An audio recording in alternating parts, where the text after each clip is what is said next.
Halo, balik lagi teman-teman. Kita balik lagi di channel gue. Hehe.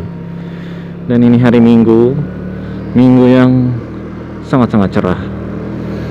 Oke, pada kesempatan kali ini ya, gue pengen ngebahas salah satu topik yang mungkin lagi trending ya di grup Helmet Lovers, terutama grup helmet ala-ala sama grup kayak TTT Course ya, karena munculnya helm yang bisa dibilang helm lokal tapi bentuknya itu hampir copy paste dari bentuk kayak TTT Course ya. Sebut saja namanya helm G2 Prestige titik cross ya, kalau nggak salah dibilangnya pas penjualnya yang ngejual di Facebook. Nah, itu lumayan menjadi perbincangan yang hangat belakangan ini karena kayak ya helm murah aja kok ada klonnya dan bla bla bla bla bla bla. Banyak pihak yang kontra karena helm KW versus helm ori, kemudian helm lokal yang di KW-in lagi, maksudnya udah lokal aja masih di KW-in. Sebenarnya memang perbincangan helm ori versus helm KW itu udah menjadi perbincangan yang panjang ya sebenarnya. Udah dari beberapa tahun belakangan ini ya, kayak mungkin dari sekitar 2000 berapa ya, 19 mungkin atau 2020, karena tag say no to fake helmets yang digaungkan oleh some influencers out there. Jadi mulai banyak perbincangan yang menentang. Ya sebenarnya nggak menentang juga ada. Nah di sini melalui video ini gue pengen mengutarakan pendapat gue. Gue sebenarnya dibilang mendukung helm KW, of course not. Tapi dibilang menentang banget juga nggak. Gimana tuh maksudnya? Nah, sebelum kita ngomongin pendapat gue, sebenarnya kita lihat dulu ya. Sebenarnya helm-helm yang bentuknya itu mirip-mirip itu udah lama ya kejadiannya, nggak baru-baru ini aja. Bahkan brand lokal yang bisa dibilang besar pun dia memiliki beberapa line up helmnya itu yang bentuknya bisa dibilang inspired by helm lain. Sebut aja misalkan KYT Kyoto gitu kan, atau INK Sentro seingat gue, itu terinspirasi dari helm Halvis merek Jepangan, sebut saja Sui. Nah itu bentuknya hampir mirip, hanya cuma kayak di brand dengan brand mereka sendiri. Dan itu dua-duanya helmnya sama-sama SNI ya. Selain itu juga ada lagi helm lain kayak misalkan HJC Alpha 11 yang sekarang punya kembaran dengan kalipan lokal dari misalkan KYTK 2R, kemudian juga AGV K3SP ya, yang punya kembaran dengan helm lokal KYT Vendetta. Banyak sebenarnya helm-helm yang bentuknya itu terinspirasi ya, jadi mirip, nggak benar-benar plak persis. Dan mostly kalau yang dulu-dulu sih banyak kan ada lisensi SNI-nya ya. Nah mulai sekitar 2018 ke atas ya, itu barulah muncul helm KW.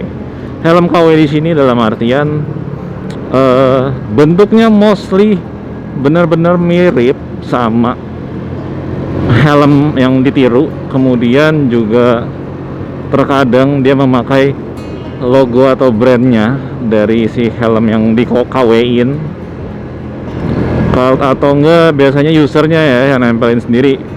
Kayak misalkan dulu itu sempat viral ya, klonnya AGV Vista atau AGV Corsa, kayak misalkan DQL. Terus ada satu lagi yang depannya M, gue lupa apa itu mereknya. Nah ya itu mostly helm-helm dari tanah seberang ya. Dan itu benar-benar helm nggak berlisensi karena ya bahannya nggak jelas, produksi rumahan mostly, bukan produksi pabrikan besar kayak helm-helm lokal kita di sini. Nah itu baru the real helm KW, nggak jelas asal dari mana, nggak jelas produksi gimana, nggak jelas standarisasi gimana. Dan mirisnya di sini banyak yang pakai karena ya meskipun harganya dibilang mahal ya, sekitar 7 jutaan, 1 jutaan ke atas, dimana di harga yang sama kita bisa dapetin helm lokal yang udah SNI gitu kan, udah lebih berstandar jelas.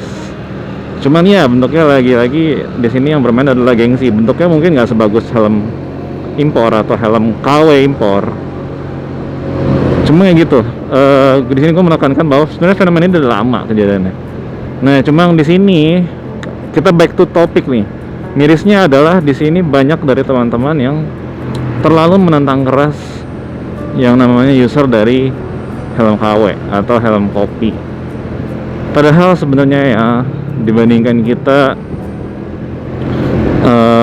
menghujat mereka atau kita benar-benar ngata-ngatain mereka, menentang keadaan mereka, sebenarnya kan mau itu ori ataupun KW, kita itu semua adalah para penggemar helm kan, helmet lovers kan.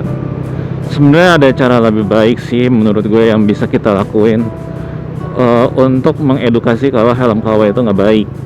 Bukan dengan cara langsung menunjuk jari kepada mereka, menyatakan mereka salah, menegur dengan keras, karena menegur dengan keras biasanya hasilnya juga nggak baik. Ya bisa dibilang maksud baik yang disampaikan dengan cara yang kurang tepat, ya pesan baiknya nggak akan sampai. Karena menurut gue dibandingkan kita dengan sangat keras, bahkan terlalu keras menggaungkan say no to fake helmets hingga menghujat usernya, akan lebih better kalau kita ya udah sama-sama ngerangkul aja mereka sebagai sama-sama pecinta helm. Karena kalau sekarang itu biasanya terkotak-kotak nih ya, jadi kalau yang bener-bener pecinta helmet ori ngumpulnya sama helmet ori, yang helmet KW nggak ditemenin, nggak diajak nongkrong. Sebenarnya akan lebih gampang untuk menggaungkan itu jika kita menggunakan cara yang bisa dibilang persuasif kali ya. Jadi dengan ngajak mereka nongkrong juga bareng kita, dirangkul gitu sambil nongkrong dengan yang teman-teman yang punya helm original, ya kita kasih obrolan pelan-pelan, edukasi pelan-pelan. Pentingnya memakai helm yang ori, yang berstandarisasi asli, berstandarisasi resmi. Dengan kayak gitu mereka akan terbuka pelan-pelan juga cara pikirnya. Karena kadang orang pakai helm KW itu ya, itu nggak selalu karena mereka gengsi doang ya. Kadang juga ya gengsi pasti ada sih ya, nggak bisa dipungkiri. Cuma kadang juga dari minimnya pengetahuan mereka tentang keselamatan berkendara ya, minimnya pengetahuan tentang pentingnya sertifikasi itu ada di sebuah helm, pentingnya memperhatikan material pembuat helmnya itu sendiri kayak apa. Terus kadang kayak gitu. Nah, kekurangan literasi, kekurangan pengetahuan itu bisa kita tutupi dengan kita ajak mereka nongkrong bareng, ajak ngobrol bareng. Ya pokoknya duduk sama-sama lah, saling berbagi ilmu. Nah, dengan kayak gitu kan lebih enak ya, caranya lebih adem dan nggak menimbulkan perpecahan di dalam kelompok pecinta helm itu sendiri. Karena kalau dilihat dari sekarang tuh bener-bener deh, kelompok pecinta helm tuh bener-bener kepecah ya antara yang penyuka helm ori dan KW. Kayak dulu itu ya mungkin sekitar 2018 ke bawah lah ya, kayak di dalam helmet lovers itu nggak ada deh yang namanya saling hujat-hujat, saling perpecahan antara pengguna ori versus KW. Nah kalau sekarang tuh aduh banyak banget deh pakai helm KW dikit atau ngepost helm KW dikit untuk jualan pasti dihujat. Sampai akhirnya kan masing-masing membuat grup masing-masing sendiri kan, supaya menghindari hujatan. Kayak gitu tuh nggak enak banget teman-teman. Kayak kita bisa memilih jalan yang lebih baik, lebih adem, lebih damai sebenarnya, dibandingkan dengan mengkotak-kotakan kayak gitu.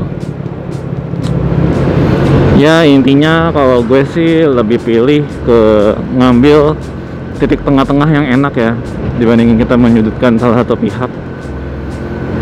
Karena ya banyak faktor lah yang membuat seorang memakai helm yang non ori. Kayak tadi gue bilang, mungkin minim literasi, minimnya uang, sebenarnya pengen yang asli yang dia pengen tapi nggak kesampean, akhirnya mau milih klon. Ya baik lagi tuh sebenarnya sama kita dia kurang pengetahuan.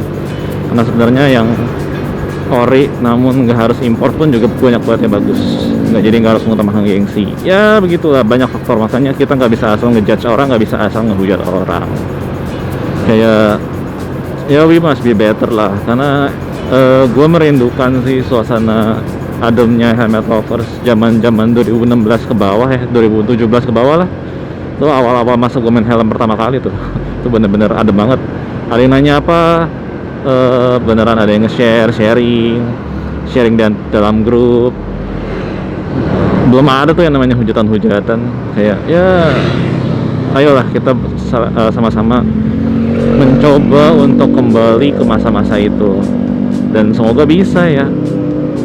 Butuh usaha keras dari semua pihak sih, karena itu kan jatuhnya udah masalah bersama ya, masalah bersama para pecinta helmet, termasuk gue sendiri. Aduh, ya gitulah kira-kira poin dari video kali ini. Semoga nggak terlalu melebar kemana-mana ya pembahasan gue, dan semoga apa yang ingin gue sampaikan ke kalian itu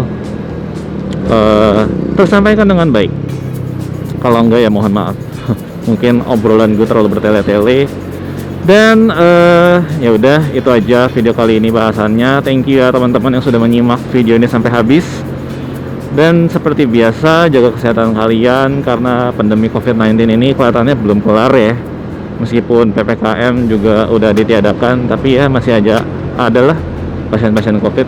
Jadi ya keep healthy and stay safe ya teman-teman. Bye bye, see you on my next video.